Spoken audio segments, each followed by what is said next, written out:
We have started to record a special session of MM 3133 Media and Politics for the fall semester, scheduled for Friday, October 28th.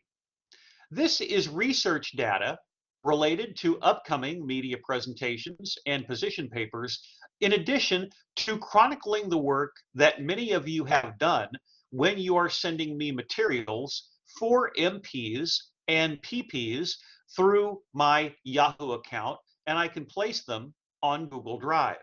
What I'm going to be showing you is exclusively from Google Drive.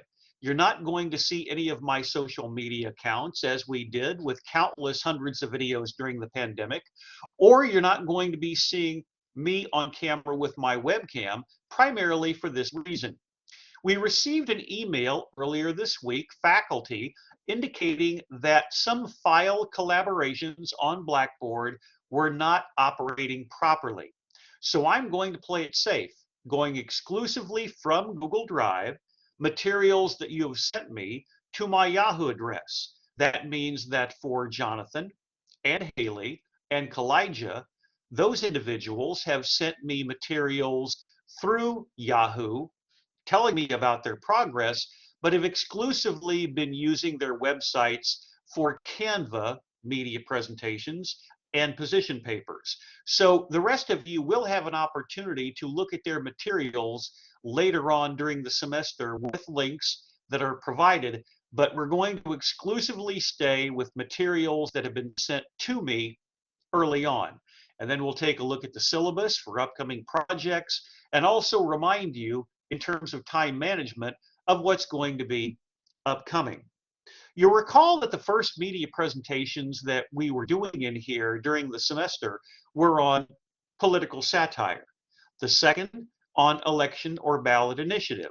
One of the reasons that I wanted to include a special research data course session such as this is for the benefit of two students who cannot be with us on a regular basis. One is Gwen Gunnels, who is recuperating from back surgery, and the second is Taylor Rich, who is serving a Walt Disney World internship in Florida during the fall semester. So I wanted to showcase some of the works that they've done right here from either media presentations or position papers, but primarily the former. Let's take a look at some of the works that have been done in 2022.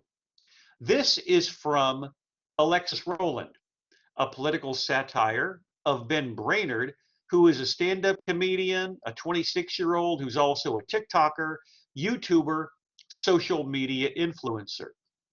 Examining what a number of you have done in terms of the interactive structure of your media presentations, the design consistency, the interactivity, your storytelling structure, but most particularly how these individuals are incorporating political satire into their work, making money from it, gaining social notoriety as Brainerd has. In the case of Alexis, she's got the sources, examples of the work, and I could scroll over them for links, but they all open in separate windows. And as I indicated, I'm going to play it close to the vest and stick exclusively to me with a voiceover looking at this data because of some of the issues that the university has had this week with other elements of Blackboard.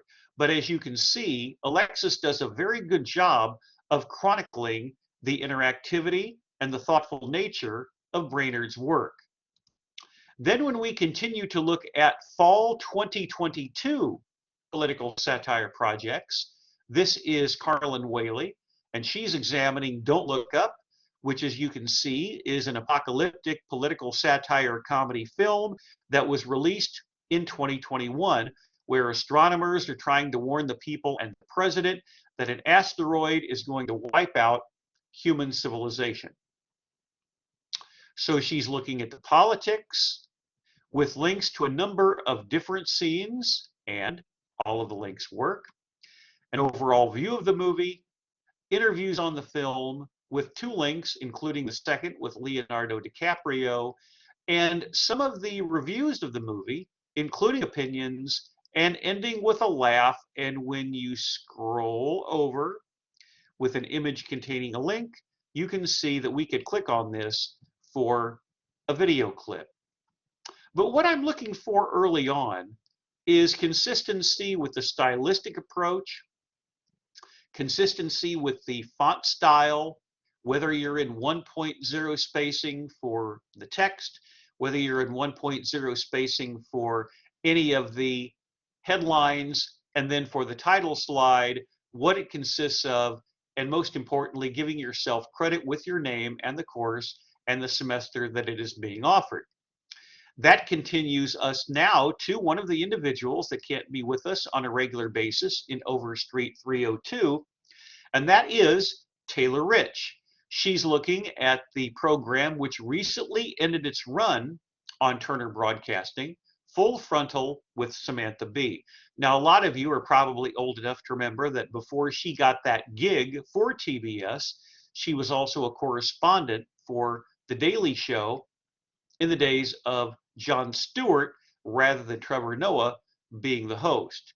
And as you can tell, she's been nominated for a ton of Emmy Awards, but most particularly, how she is incorporating her prominence in social media as an influential person from Time Magazine. And some of the things that she's been involved with, which created some controversy, her popular episodes, image for a link, and then a couple of favorite episodes at the bottom, where she's been involved in controversy and the show's cancellation after 7 years. As you well know, what I also did during the pandemic was to take a close look at all of these slides from top to bottom and bottom to top in terms of the design consistency and the quality of your research approach. We also have, for other 2020 projects, Monty Python, which was put together by Lauren Singletary. And what I appreciate here, talking about design before we get into the satirical approach, is the way in which she put this together. Somewhat of an Elizabethan view to this, not only with the creative nature of the slides, the color, the font style, and the overall approach that she takes. Because not everyone knows what political satire is. She defines the term. She talks about the historical nature and iconic approach that Monty Python has had with international political satire since the late 1960s, Monty Python's Flying Circus, all of these with tons of links. And even though we'd had pictures with links before, as you're well aware, Lauren was the first person that actually put picture contains link. So there would be no misunderstanding. If you've got a graphic here and you scroll over it, you know that it's interactive. Economic parodies with larger ideas, Monty Python, and the Holy Grail, which certainly in the 1970s made a mark as an artistic touch. A low budget film that was produced very inexpensively but has lived on for decades. Classism and government, you'll recall, she played that video link during class, as well as a link from The Life of Brian, the satirical comedy that when it came out was extremely controversial, but nevertheless viewed by many critics as very funny and biting in its satirical approach. And its figures and power was an appropriate way to conclude the presentation. So when you're looking at materials that your classmates have done in real time, don't ever forget the creative nature to your storytelling approach, because you can take a mundane topic and certainly give it more of an artistic flair depending upon your storytelling, your creativity, the visuals that you use, and in this case, the text image balance, including the creative note that I see when it comes to the color and the font style. That brings us to more 2022 projects, including Gwen Gunnels, and we hope her recuperation from surgery is going well. She was in class when she looked at the satirical approach to Private Eye, a United Kingdom-based magazine, with lots of links, quote, Private Eye is the UK's #1 best-selling news and public affairs magazine, offering a unique blend of humor, social and political observations, and investigative journalism. She talks about Private Eye's politics with a Wikipedia link.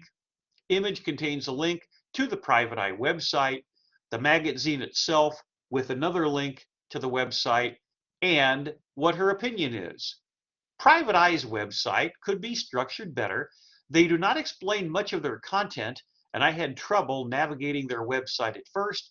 However, one thing is sure, they are not lacking in content. And she's got all of these links from top to bottom, news to media balls and lookalikes to rotten boroughs.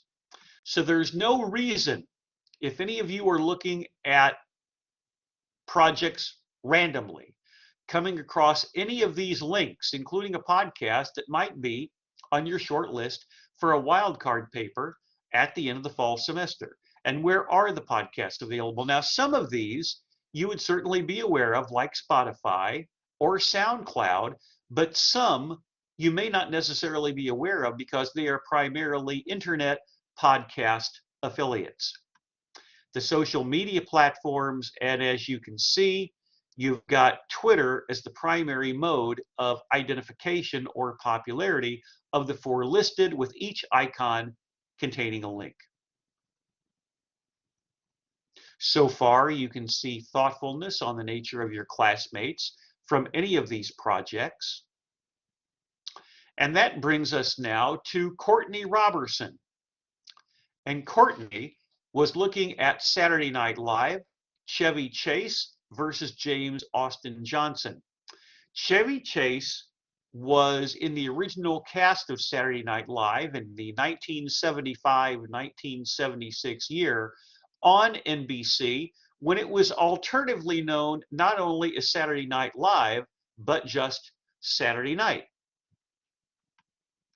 She gives an historical background on Chevy Chase, and he was best known for, at that time, doing Weekend Update and his impersonation of President Gerald Ford. You'll notice current day on SNL, they do much more makeup to have the cast members look pretty close to the politicians, where in the time of Chevy Chase, he's primarily doing an impersonation rather than something that would be more physically determinative of President Ford, who served from 1974 to 1977. He assumed the presidency upon the resignation of Richard Nixon in Watergate in August of 1994. So now we move on to James Austin Johnson, who is, as you can see, made up to look like President Joe Biden. And even though President Biden is on the verge of turning 80, he's 79 right now, but as you can see, Johnson is actually much younger, 33 years of age. And then there is what Johnson looks like, and there's what he looks like as Biden. In the comparison, you can see President Ford looks nothing like Chevy Chase in the 1970s. And as you can see, the SNL makeup crew does a really good job of making him look passable as a viable Biden impersonator. So there you've got 1975 versus 2021 and 2022 and the bibliography that is provided. It's not unusual to do comparisons and contrasts for any in this class of political satire or any politically related media presentation, which leads us to what I sent out on Twitter, which is what Jared Long did with the boys. Jared and Courtney and Trey and a number of you are sending me either media presentations on Microsoft PowerPoint or Google Slides, where I'd indicated with Jonathan and Kalijah and Haley, you're putting everything on your websites and producing your media presentations on Canva with links there. But this is Jared's title, which I thought was very well done.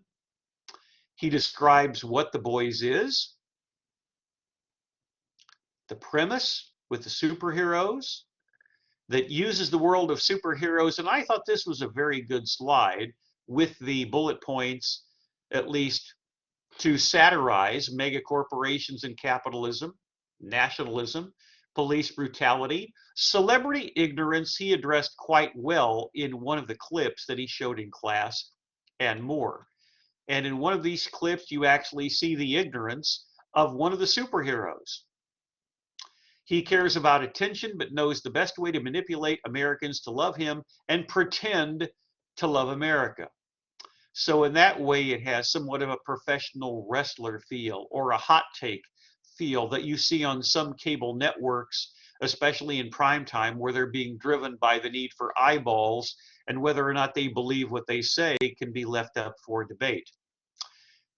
Capitalism being the mega corporation, police brutality, more on the celebrity ignorance without having to work or give up anything. So he provides, Jared does, a lot of quality video clips that reinforce the satirical nature of the show itself. He's got 2 on celebrity ignorance, a 3rd for police brutality, a 4th and a 5th on capitalism, a 6th and a 7th on nationalism. Letting all of you know, because we can't assume everyone knows what these programs are, a proper narrative or historical perspective while setting up the video clips talking about satire. Which leads us to Maggie Gunnels and The Onion. You'll recall that Kalijah Smith on her media presentation on Canva also did The Onion. So even though they're doing the same topic, they're looking at it from different perspectives. This is what Maggie does for The Onion. With a link, it is an American media company and newspaper organization publishing satirical articles on international, national, and local news, and it's based in Chicago. This is where, in the early days of the internet, or for individuals who may not necessarily pick up on the clever nature of The Onion, they might tweet out something or put a response on social media to an Onion article, not realizing that they're being taken or being pranked.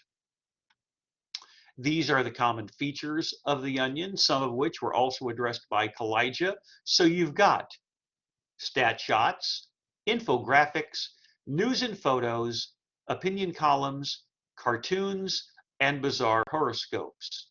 The political satire with a link to President Biden, conservatives, and Pelosi's Taiwan trip, of course, that being House Speaker Nancy Pelosi, with a link to demographics underneath.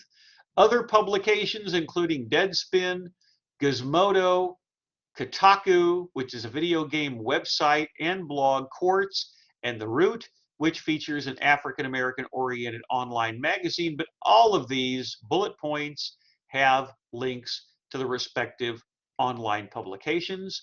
You've got the social media feeds, which I thought were very well produced, with TikTok being the social media venue of choice in terms of followers for The Onion. And then the conclusion.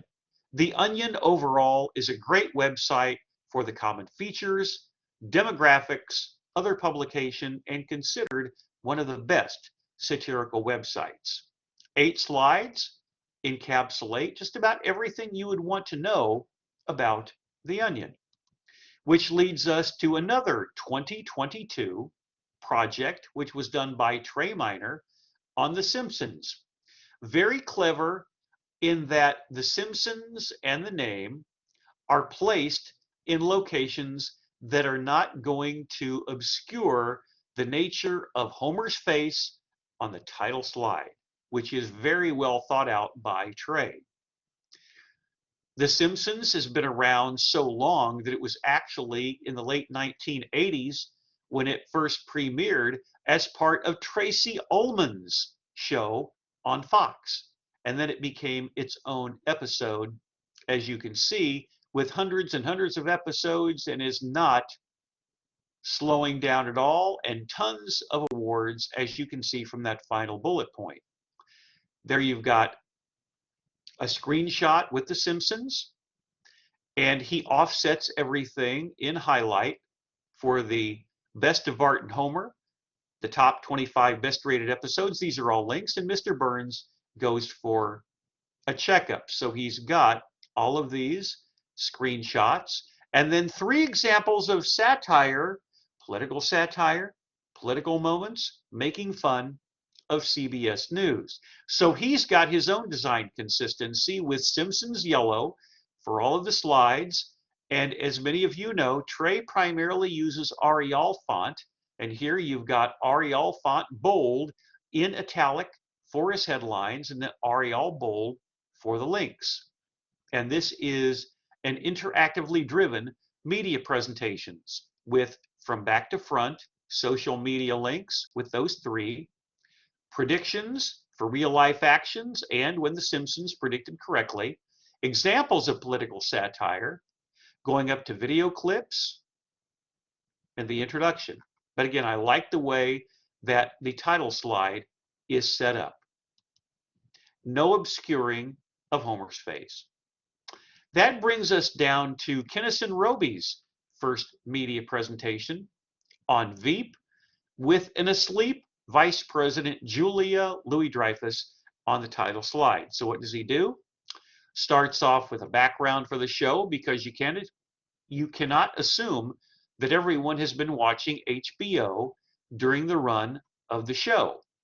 Julia Louis-Dreyfus with a link, best known for being a 1980s member of Saturday Night Live and being on the iconic 1990s show Seinfeld.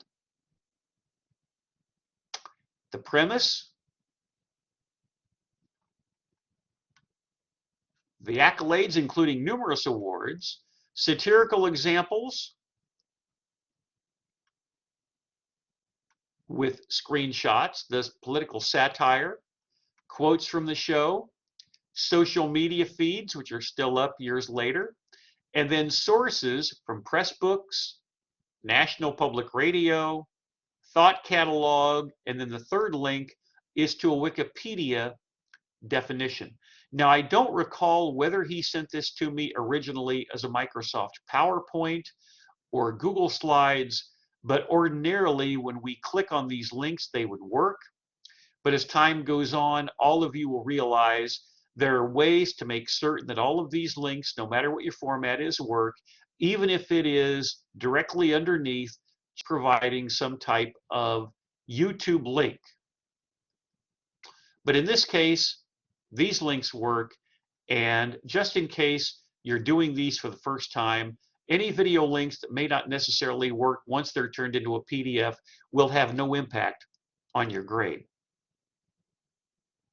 That scrolls us down to media presentations that were produced in the past, social media plan of a news outlet, which was done all the way up until, I believe, 2016. And then as you can see, starting roughly in 2018, we turned the first media presentation into political satire. At the top of Google Drive, starting with Ben Brainerd, and what we had from all of you that produced PowerPoint or Google Slides, down to projects that used to be produced for social media plan of a news organization. That brings us to selected examples for media presentation 2, which have already been graded, but not all of them are posted on my website. So I will show you examples of 3 from the fall semester of 2022. This is an election or ballot initiative of Gwen Gunnell's Arkansas Issue 3, the Religious Freedom Amendment. She describes what it is, with the issue being, quote, a constitutional amendment to create the Arkansas Religious Freedom Amendment. Her title slide clearly labels what it's going to be about, and then she explains what the ballot title is and what it means, with the proviso that for many of you, 2 websites that are of great help to you in this course for research are Ballotpedia, which we have talked about live in Overstreet 302. And for this media presentation, Open Secrets is huge. Always remember, for any of these projects, it's a good idea, whether it's this or for a position paper, to at least while you're working on it or researching it, follow it on social media, the platform of your choice. It may even be TikTok, bookmark it, and something like that can be used for supplemental data in a media presentation or a position paper. But here's a link to Arkansas Ballot Issue 3 and what is being proposed. State and local governments from burdening the practice prohibiting of religion in Arkansas unless the government shows there's a compelling reason to do so and acts in the least restrictive way, and providing a legal claim in court or other governmental proceeding for a person to seek relief against the government for imposing on their religious freedom. And then you've got a video clip which opens in a separate window, but you can look at this at your leisure after class. A quick recap, which is an image containing a link to a video from the Arkansas Division of Agriculture. And then she asks an obvious question. Aren't there already laws about government and religion? Quote, there are federal and Arkansas laws regarding the free exercise of religion. Of course, the First Amendment is one of them. And then she's got a link to a 1993 law, the Religious Freedom Restoration Act, which was in response to a 1990 U.S. Supreme Court case. And then again, she asks and answers a question. Aren't there already laws about government and religion? Well, keep in mind, guys, this is the Religious Freedom Amendment for Arkansas. Is this being parroted by other states? And how does this affect other religions that may not necessarily be practiced by most people in Arkansas or around the country? What do the supporters say? And there are two extensive quotes. What do opponents say? First quote, this proposal is redundant. We're doing something that really doesn't do anything. Second quote, nothing in the amendment explains what remedies are available when one person's religious or group's liberties adversely affect the rights and liberties of other groups or people. On the contrary, this amendment sets up the potential for abuse of other people by persons claiming free expression or free exercise of religion. For any of these amendments or any of these elections or ballot initiatives, whether they're called propositions, whether they're called issues, whether they are called amendments or in any other state, the nomenclature, there are always going to be unforeseen consequences of any of these ballot initiatives. Notice from top to bottom and from bottom to top the thoughtful nature and the extensive quotes that Gwen is using to give her gravitas or source credibility for this issue. She or all of you are not necessarily the expert, but how is media being used, as you saw in that Arkansas Division of Agriculture ad, to visualize this particular ballot initiative for individuals who may not necessarily be aware of it?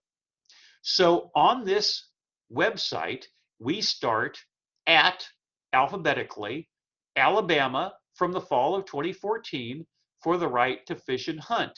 And then we've got other issues from Arkansas, a beverage initiative in 2014, civil lawsuits in 2018, civil lawsuits in 2018, county officials in 2016, a transportation sales tax 2 years ago, a voter ID amendment for 2018. A lot of these are in Arkansas, term limits from 2018, and it goes on and on. And some of these are for casinos from 2016, the Arkansas Medical Cannabis Act from 2016, court elections from 2020, and a lot of these are very thoughtfully researched and well presented. But now let's take a look, and there are many other states, but let's take a look at another 2022 project. We've got Gwen's sister Maggie, and I sent this out as a tweet, looking at sports betting in California. Sports betting in California, thoughtful title slide, which we'll get back to later. But we've got a link to how this actually got on the ballot. Two different initiatives that would legalize sports betting. So notice in the state of Arkansas, they are called issues. In California, they're called propositions. Same thing. The public is going to the polls to vote on it. And just like what you saw with a video explaining Gwen's initiative for that religious freedom amendment, in the state of California, you've got how Proposition 26 would potentially help individuals who are in Native American locations try to have, with 80 tribal and non-tribal organizations, an opportunity to have some of these casinos on tribal or non-tribal organizational grounds. The sportsbook initiatives, how they are explained, now these are the two different ones. Community Forward in San Francisco, who supports it.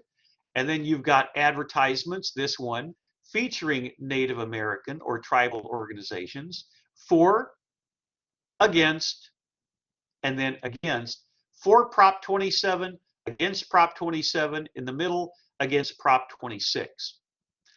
Like what you saw with Gwen, like what you've seen from many of your classmates earlier with political satire, notice the consistency, in this case, with color, with font style, with font size, both for the headlines and for the text. 1.0 spacing all the way through. Nice job, including a creative visual approach to the title slide, Sports Betting in California. Lots of thoughtful projects through the years, with many of the 2022 still to be posted online. But let's look at one more, fall of 2022 election or ballot initiative. And that brings us down to something that I initially sent on Twitter from Lauren Singletary. Tim Ryan is the Democratic candidate for United States Senate from the state of Ohio. And he is in an uphill battle in a red state against the author J.D. Vance. You would know him for writing Hillbilly Elegy. And even though by most accounts Ryan has been running a solid campaign, it's an off-year election for a state that is increasingly trending red, with a Democratic president who is under 50% for an approval rating. So that is an uphill battle for any candidate whose party is in power in the White House in an off-year election, when the other party is looking to gain power in another venue, in this case, a Republican United States Senate seat. So about Ohio, the bluer areas are urban sections of the state, so everything balances out to a certain degree. Sherrod Brown is the other Democratic candidate. Rob Portman is retiring, so the Senate seat is open. Sherrod Brown, Democrat. Here is the Ohio midterm ballot. Senate, governor, lieutenant governor. Rest of the midterm ballot, I'm guessing that is either from the Secretary of State of Ohio. It could be on Ballotpedia. But what I like about Lauren is she set this out in a very methodical fashion. Who is Tim Ryan? Right now, he's a U.S. representative from Ohio. His House experience, talking about a gas vehicle ban, student loan forgiveness. He does not necessarily agree with what the president has done. He's got a personal and professional Instagram account. He's been his campaign has been very aggressive on TikTok. And then the race for the U.S. Senate. But right now, most of the polls show Vance on the right-hand side of the screen and on the bottom, showing a lead in the polls. But polls in an era of the internet and in an era where a lot of people don't answer their phones, or a lot of people don't use landlines, don't answer cell phones, it is a very dicey proposition to try to forecast any of these races. Very creative, stylistic approach that Lauren takes on Google Slides for Tim Ryan. Very well done, very interactive, as always. As we continue to scroll down, let's take a look at one media presentation coming up that you're currently working on, which would be political advertisements. As you can see, there are a lot of them from years gone by, including worst political advertisements, 2016, 2020 presidential advertisements, comparison and contrasts of candidates, that's from 2020, strange political ads from 2018, 2020 election, Kentucky U.S. Senate race. There you have on the left Howie Hawkins, the Green Party candidate, and Joe Biden from fall of 2020. And here you have an example of Rayshawn Virgil doing Biden versus Trump 2020. Historical perspective on Trump, ironically and intentionally in red, Biden in blue, red versus blue, how they view the issues with Trump being the incumbent, more key issues, closing statement, and then the works cited. Now that's just one example of more than one 2020 presidential campaign advertisements. Here's another from Sidney Waiter, how they are fighting for different types of attention in states like Iowa, what the Democrats and the Republicans were doing in terms of pointing fingers. This is Trump's America, the ad breakdown with 3 bullet points, the photo op at a church where the president is holding the Bible upside down, the American comeback, a Trump campaign commercial, breaking down the ad into 4 bullet points. Is it fact or fiction? And that's what Sydney is looking at. And then these are her sources, including from top to bottom, 538, 2 YouTubes, and Open Secrets, which we've talked about earlier. Design consistency all the way through, in this case, using Times New Roman as her font style of choice, and intentionally going to the transparency mode to make certain that her text is easily seen. And then all the way down at the bottom, you've got election night media coverage from a variety of national and international sources from 2012, 2014, 2016, 2018, and 2020, with 2020 and 2016 being presidential elections.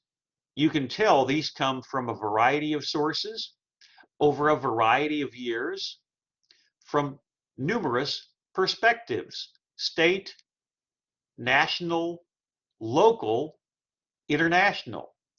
The Associated Press from 2016, the British Broadcasting Corporation from 2016, BuzzFeed Election Night from 2016, social platforms from 2020, and this is just one example, news coverage on the election with screenshots, the 2020 election, and social media. Election week, because we didn't find out who won the Electoral College until Saturday, when the major networks and the wire services went for the Biden-Harris ticket. And there you've got 10 slides from Jaleesa Easter. Here you've got a lot of screenshots in the storytelling structure, so you can really take this in any way you want to go. All the way at the bottom, you can see papers that were produced in 2012, 2014, 2016, and 2018. So we had political punditry or political opinion. We also had, for the second paper, we used to have investigative political reporting, which morphed into what we're doing now. Then we have media reactions to polling data.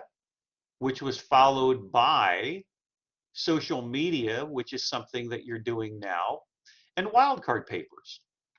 We also have exams dating from the fall of 2012 to what we most recently did in the fall of 2020, and other data involving a political internship that someone did in 2014, a Kiplinger letter which incorrectly forecast in 2016 that Hillary Clinton would win the Electoral College. As you're well aware, she did not. The Kiplinger letter forecast Hillary Clinton would win 294 electoral votes. And of course, it turned out that Donald Trump eventually won the Electoral College because he won Pennsylvania, forecast here for Hillary Clinton. He won Michigan, forecast in blue for Hillary Clinton. He won Wisconsin, forecast in blue to be won by Hillary Clinton. And he also took Arizona. So those were the states contested by Trump whenever he falsely claimed that he won the 2020 presidential election, when he lost by 8 million votes, 81 to 73 million with Biden. And he also lost, Trump, the 2016 presidential election by 3 million votes to Hillary Clinton, but he won the Electoral College, which is where the presidential election is determined. And then notes from a whiteboard lecture I gave in the class 8 years ago.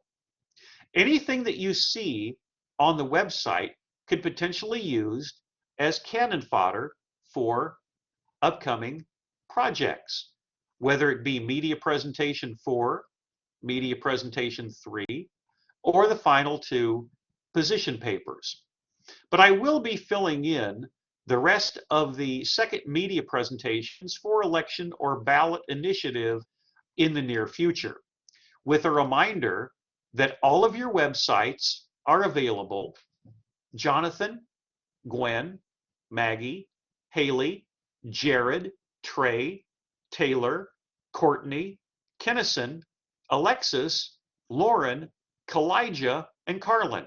And don't be afraid to help each other out in case you're having a problem with formatting, or you just want to have an extra set of digital eyes wondering whether or not your projects look good aesthetically, and that's very important on your phone and on your computer, whether it's a desktop or a laptop computer. And also your interactivity, your font style, all of that matters, with, of course, the most important elements being 1, research related to media and politics, and the writing itself. Can I hear your voice in the works? And then right next door, you've got fall 2020 projects with websites on 2 different pages. Many of these names you'll recognize because you had classes with them, possibly during the pandemic. Always keep in mind the SAU Media Critique is a checklist. For mass comm and mass media courses, whether it's a blog, a media presentation, a position paper, or a term paper, all of these 11 elements in content and 11 more elements in visuals. Have that as a guidepost for anything that you're working on. They're not always going to be absolutely appropriate for a project, but it's certainly going to be helpful if you want to look under visuals, the quality of your design, or your aesthetics, or your research, or your persona for the content. All of that matters as a professional whenever you're going into the real world, which is why a portfolio right now in real time is so helpful. Now let's wrap it up by going to the syllabus. There's a lot of institutional material on the first 2.5 pages of a syllabus, which are important and required, but for your benefit, under supplemental information, a link to my website, a link to my Twitter feed under the hashtag of MM3133, anything that you're sending me, primarily media presentations through Microsoft PowerPoint or Google Slides. And keep in mind also if you're ever doing research and you just hit a wall, look at some of the topics that we've been examining during the semester. There may be something related to cybersecurity, talking heads, fact checking, super PACs, or anything else under the topics listing that you would find during research during the day. Bookmark it, save it, and then come back to it. I would always strongly suggest that going to a social media feed or my social media feed and following something in real time while you're working on a media presentation or a position paper would be appropriate. So we have completed political satire for media presentation 1, political pundits for position paper 1, election or ballot initiative for media presentation 2, and putting the final stamp on interest group or issue, state, national, or local, for your second position paper on the Google Blogger websites. So now, as we go through the final 3 weeks before Thanksgiving break, we will be working on, starting Monday of next week, political advertisements, media presentation 3, research for social media, position paper 3, and then the final week of the course, after we come back from Thanksgiving break, your final media presentations on election night media coverage, with roughly 1/3 of you going the Monday, Wednesday, and Friday of the final week. And if some of you are still working on it, we can take a little bit of time from the final exam day in December and look at what you were examining in all of those different areas, which we will reinforce over the next few class periods live in Overstreet 302. Also, what you're looking for the wildcard papers, which you'll complete during final exam week. Also, the exam itself and class participation, because all of that matters for a total of 300 points.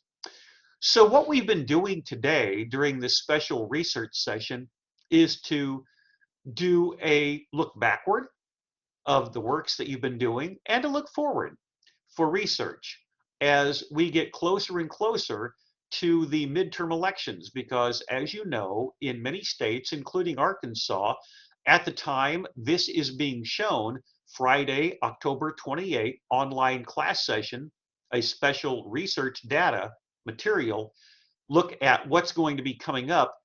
Early voting has already started in Arkansas and many states. So as we move on to our next official in-person class session on Monday, we'll be looking at data related to completing the second media presentation and the second position paper and the third media presentation. So let's make certain that everything is exactly the way you want it for the second position paper on interest group or issue, and the third media presentation, as you're well aware from the syllabus, when we are looking at, scrolling through for your benefit, the election or ballot initiative, which will be completed in terms of me putting them on the websites, the interest group or issue, with many of you have already done, but particularly political advertisements. Because being so close to the midterms, there are going to be people experimenting on TikTok. There are going to be candidates that are experimenting on social media platforms, and you know this. You can't go through any YouTube video if you have a free account without going through some political advertisements, particularly in states where there are heavily contested races and the polls are close. So keep in mind that these all will be posted on my website shortly. These are going to be completed, especially through Open Secrets Research or Ballotpedia, political advertisements being the same.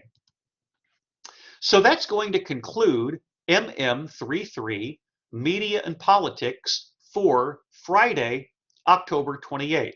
Good luck in your upcoming research. Take a look at what your classmates have been working on, but most importantly, I appreciate the thoroughness of your writing on the position papers and the thoughtfulness and design consistency with the storytelling structure of the media presentations. And that's what we're going to be looking at with both of those different projects coming up on Monday, which is Halloween. So that concludes the recording session for today. Good luck with all of that research, and we will continue live in Overstreet 302 on Monday.